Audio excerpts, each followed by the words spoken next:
романтикът търси онези изразни средства, които ще говорят директно на емоцията на човека, който възприема изкуството. Романтикът акцентира върху тези изкуства, които по своята природа са по-емоционални. По тази причина, въпреки че романтиците ратуват за едно сближаване на изкуствата и това явление под много форми съществува в епохата на романтизма, все пак те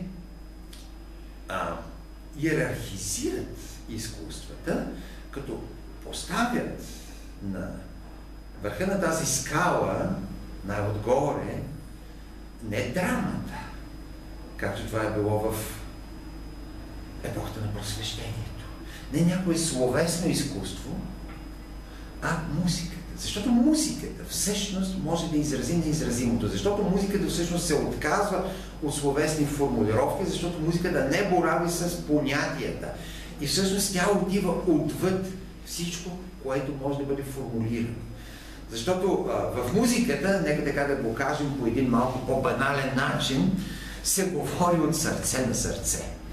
Или, по-добре казано, от дух на дух, защото музиката не се възприема просто емоционално, а тя се възприема комплексно духовно. Но там се избягват всякакви словесни формулировки. Там понятията не функционират. Музиката е много изключително сложно явление, което слушащия музика всъщност не може в последна сметка да анализира. Той бива обхванат от музиката. Тя, ако е качествена музика, го пренася в други светове, но възприемащия музика наистина по никакъв начин не може да разкаже как това става в неговата душа, в неговия дух. Как това се случва. И затова аз не случайно казах, че романтичната епоха, що се отнася до музикалното изкуство, е много дълга.